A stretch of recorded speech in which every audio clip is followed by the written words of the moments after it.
Le coup d'État foutaise. J'aimerais bien rebondir là-dessus, Mamadou, si tu acceptes, pour savoir ce que certains Nigériens pensent de ce coup d'État. Est-ce qu'ils pensent la même chose? C'est pour cela que nous sommes allés ce matin chercher un citoyen nigérien, en l'occurrence M. Abdul Kader Sissé Ibrahim. Il est par ailleurs acteur de promotion des investissements en Afrique. Il est en direct depuis Niamey. Bonjour M. Abdul Kader Sissé Ibrahim. Bonjour, M. Diallo. Merci, nous allons très bien. Merci d'avoir accepté notre invitation. Vous êtes sur place à Niamey. Dites-nous des mots d'entrée. Quel est le climat qui prévaut sur place au plan politique, au plan militaire? Est-ce qu'il y a l'accalmie? Et quel est l'état d'esprit général qui règne dans la capitale nigérienne et dans les autres grandes villes du pays? Et l'autre question, comment les sanctions qui ont, à la fois économiques et financières qui ont été imposées par la CEDEAO et l'UEMOA, et comment ces sanctions sont-elles perçues et est-ce qu'elles commencent à produire leur effet sur la vie au quotidien des populations nigériennes? Merci, M. Diallo. Le plaisir est pour moi. Tout le plaisir est pour moi, vraiment. Merci. Et plaisir partagé. Je commencerai par vous dire qu'à Niamey, tout est calme et dans les autres contrées aussi de notre nation. Tout va bien, le peuple va à ses occupations comme d'habitude. Et le coup d'État, il est vraiment très très bien perçu ici. Bien perçu. Très bien perçu d'ailleurs, tout le peuple est debout.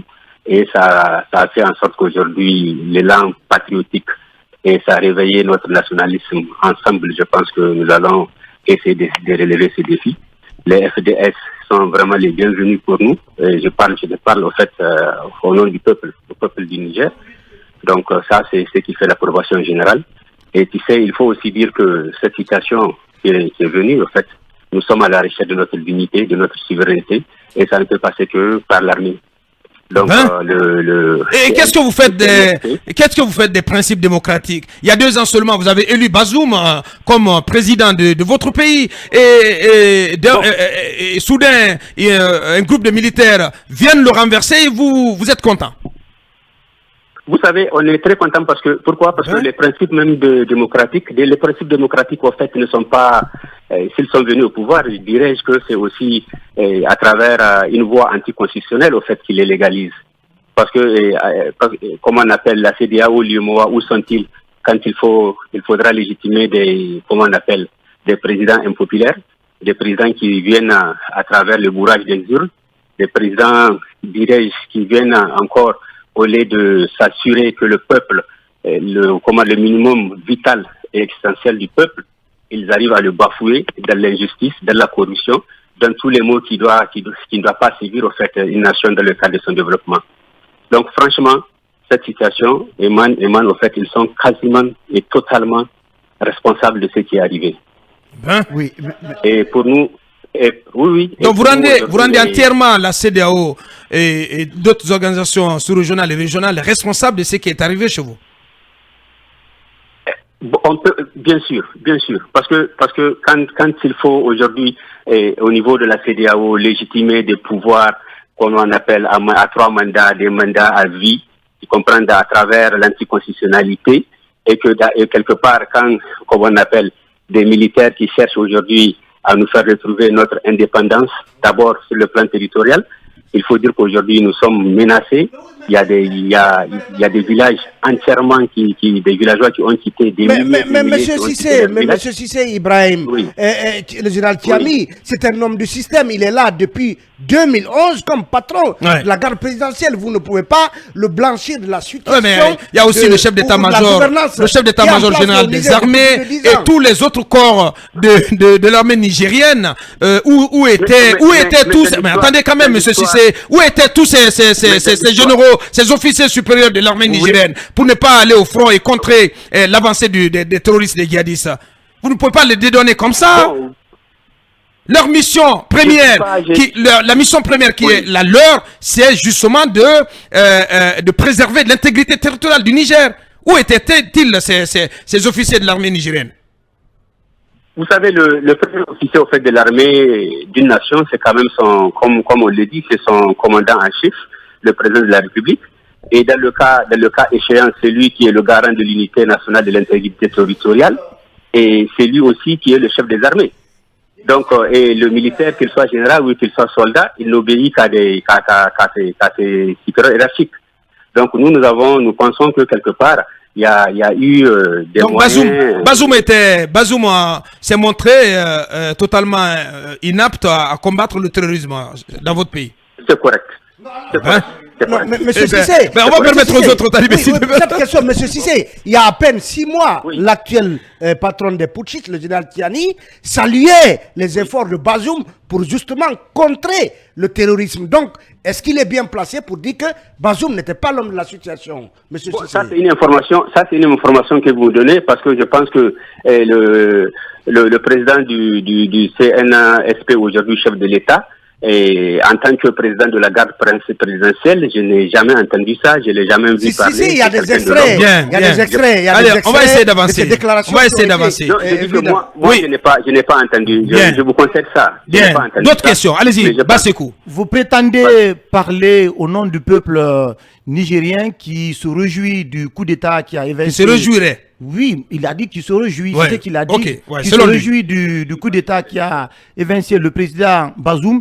Est-ce que serez-vous prêt aussi à assumer cette batterie de sanctions économiques et financières aujourd'hui qui va provoquer, disons, des crises, des contestations sociales du côté du Niger? D'abord, une pénurie alimentaire. Comment ces sanctions sont perçues sur place, monsieur Cissé Ibrahim? Et quel est leur effet? Est-ce qu'on apprend que le Nigeria vous a déjà coupé l'électricité? Oui, je pense que c'est là au fait le problème, c'est là où le bas blesse. Et c'est là où, vous prenez, je commencerai par le cas de l'électricité, pendant plus de 60 ans, et à dire que ces acteurs de l'ancien régime qui ont tellement prôné l'indépendance énergétique, pendant presque 10 ans ou 12 ans, qu'ils n'ont pas eu quand même à trouver des mesures adéquates pour pouvoir qu'on ait une certaine autonomisation énergétique. Dans ce cadre-là, je pense que c'est toujours, je veux revenir, comme on appelle, aux dirigeants, parce que il ne sert à rien dans la vie d'être efficace dans la conquête et la quête du pouvoir, et arriver une fois au pouvoir, la gestion du pouvoir et tout ce qui s'ensuit, franchement, c'est déplorable. Comment l'ultimatum de la CEDEAO est perçu de revenons aux sanctions, revenons aux sanctions. Oui. Voilà, aujourd'hui, je peux le dire, quand vous prenez l'UEMOA, je pense que c'est composé de quand même 8 pays, et nous avons déjà les 3 ou les 4 pays qui sont quasiment ensemble. Je prends le cas de votre pays, la Guinée. Donc, la Guinée ne fait pas partie de l'UEMOA. Ouais, encore une fois. Non, la Guinée n'est pas de la CEDEAO, pardon. Bien. C'est le, comment on appelle, le Mali, le Niger et puis le Burkina. Oui. Donc nous nous sommes dit qu'aujourd'hui, aujourd'hui un peu avec l'expérience guinéenne et l'expérience des 3 autres pays, une fois ensemble, je pense qu'on peut quand même amondir le coût de ces sanctions.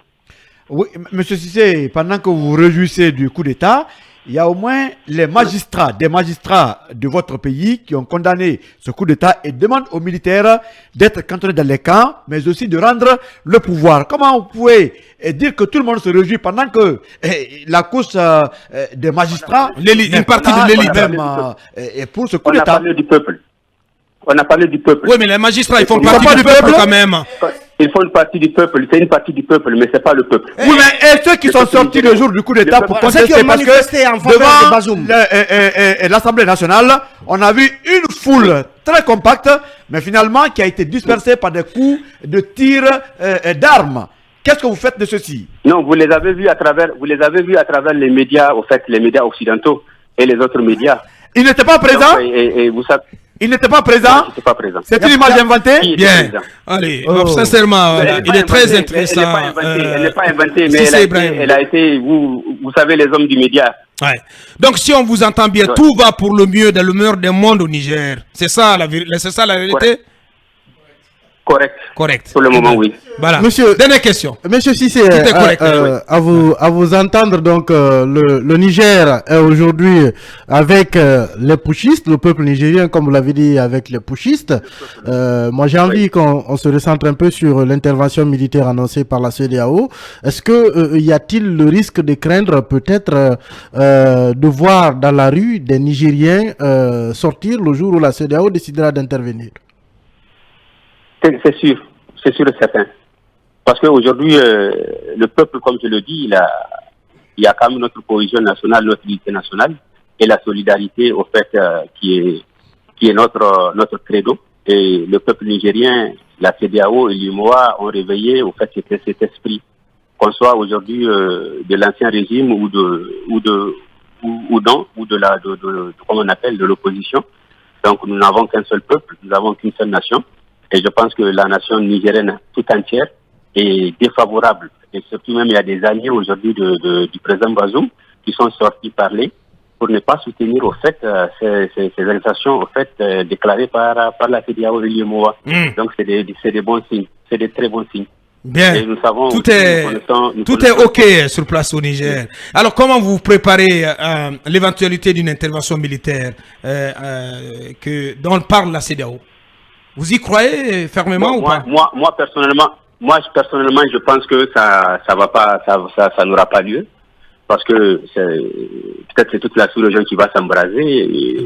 Souvenez-vous, tout récemment du communiqué numéro 002 du CNR2, guinéen qui est venu nous rallier, qui est venu supporter le peuple nigérien. Il y a le communiqué conjoint malien qui dit que Mali-Burkina, qui dit qu'en touchant le Niger, c'est déclarer la guerre. Donc vous n'êtes pas seul au monde. On n'est pas seul. Bien. Voilà. Ouais. Oui, on va le laisser partir. Oui, Lincoln, vous disiez? Avez-vous une promesse d'être ministre dans le nouveau gouvernement? Ben non, Lincoln. Non. Je ne suis qu'un citoyen du peuple. Voilà. Et je parle au nom du peuple. Allez, il ne reste plus qu'à vous dire un grand merci, monsieur Abdulkader Cissé Ibrahim, citoyen nigérien, et puis voilà, par ailleurs, acteur de promotion des investissements en Afrique. Il était en direct de Niamey. Oui. Voilà, mon dernier mot. Oui, allez-y. Oui. Le mot de la fin. Oui, allez-y. Voilà, au fait, j'aimerais dire une chose. J'aimerais que les gens comprennent aujourd'hui, ce que moi je n'arrive pas à comprendre, l'acharnement aujourd'hui de quelques pays qui se dit partenaires, qui à travers leur partenariat des années et des années, depuis les indépendances, ils n'ont pas pu nous aider à décoller, si je peux le dire dans un sens ou l'autre. Mais aujourd'hui, les peuples africains, surtout les peuples ouest-africains, quand vous prenez aujourd'hui la Guinée, le Mali, le Burkina et le Niger, qui tentent vraiment à travers leur FDS, c'est qu'il faut comprendre que aujourd'hui ces FDS-là sont vraiment des patriotes qui cherchent à restaurer la dignité des peuples, qui cherchent à ce que nos peuples soient indépendants. C'est ça, au fait, qu'il faut comprendre. Et il faut aussi comprendre que ces gens-là... Donc, on s'en fout des principes démocratiques. Pour le moment, il faut quelque part, il faut une révolution quelque part. Nous sommes pour. Eh bien, voilà. On doit se recroqueviller entre nous et voir ce qui est bon pour nous. Eh bien, voilà. Comment vous allez tenir sur la durée? Parce que là, le Niger court le risque d'une asphyxie totale. Le temps nous le dira. Nous avons la Guinée, nous avons le Mali, le Burkina, et puis voilà, nous avons d'autres pays amis. Et il faut dire aujourd'hui que le monde a plusieurs branches. C'est comme un arbre, ce n'est plus la même branche. Vous comprenez? Nous avons, il y a les BRICS, il y a tout ça. Et puis c'est un peuple. Le Niger est un peuple. Un peuple soudé. Et qui va vaincre. Sincèrement, ce fut un plaisir de vous avoir ce matin. Abdulkader Cissé Ibrahim, citoyen nigérien, acteur de promotion des investissements en Afrique, qui nous répondait depuis Niamey. Allez, on continue d'évoquer ce sujet dans un instant.